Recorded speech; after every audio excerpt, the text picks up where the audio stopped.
Assalamualaikum Ustadz, bagaimana menyuruh anak untuk sholat di awal waktu? Dan sekarang anak saya nggak pernah sholat lagi berjamaah di masjid.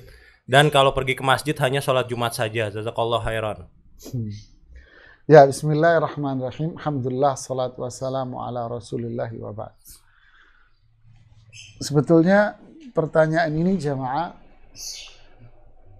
rada malu juga ya untuk ditanyakan. Kenapa? Ini saya bicara secara umum ya. Pepatah Jawa bilang, pepatah Indonesia bilang, guru itu digugu dan ditiru. Guru itu digugu dan ditiru. Jadi ada indikasi kalau seseorang mengatakan anak saya tidak sholat ke masjid, cuma Jumatan. Berarti itu tanda tanya besar ayahnya. Apakah ayahnya rajin ke masjid atau tidak? Malu pertanyaan ini sebetulnya. Anak itu akan niru apa yang dia lihat. Ya, motorik dia itulah yang berpengaruh. Dan motorik dia itu dipengaruhi oleh apa? Oleh apa yang dia lihat dan apa yang dia dengar, jemaah. Coba bayangin kalau lingkungan dia melihat ayahnya rajin sholat berjamaah. Ayahnya rajin sholat berjamaah. Maka sejak nih anak bayi lahir, ayahnya rajin ke masjid. Sampai ini anak umur 1, 2 mau main nih anak, adzan, nanti dulu anaknya nangis. Ya, anaknya nangis, kenapa mau ikut ayahnya? Jangan, nggak boleh, ayah mau ke masjid. Nanti kamu bikin repot di masjid, ayah mau sholat ke masjid. Mulai itu terekam di benaknya dia. Sampai dia mulai umur 3 tahun, 4 tahun, oh ini ayah mau ke masjid ya.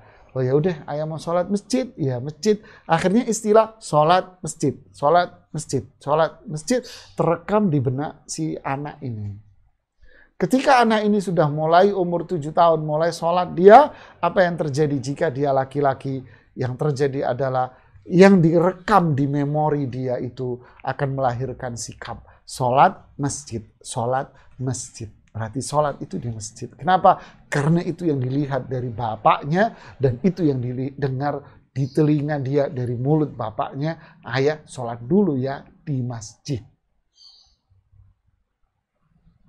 Oke, sekarang ini cerita hijrah kalau bahasa lagi populer sekarang.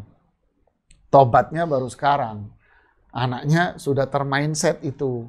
Lalu apa yang harus dilakukan sekarang? Ya tentu anaknya dimotivasi, dinasehati, diajak, didorong gitu. Kalau masih anak-anak tak ada salahnya Anda iming-iming, Anda ajak, ayo ikut ayah ke masjid. Tapi tetap ada profil yang harus dia lihat. Siapa ayahnya? Ya, harus ada profil yang dia lihat. Ayahnya ngajak, ngelihat ayahnya pergi, lalu dia diajak. Nggak mau, ajak dengan iming-iming, umpama nanti pulang mau nggak ke warung. Nah, pulang nanti ke warung beli es krim. Gitu. Ada, berarti dia untuk, ya nggak apa-apa untuk awal mula. Ini anak-anak. Sehingga dia nanti berikutnya terbiasa. Tentu nggak setiap hari, setiap sholat Anda beliin es krim ya, tekor Anda. Ya. Tekor Anda akhirnya. Jadi inilah pembiasaan, nasihat dan pembiasaan terus. Artinya jangan dibiarkan, pembiaran jangan. Pembiasaan ya, pembiaran jangan. Wallahu a'lam shawab.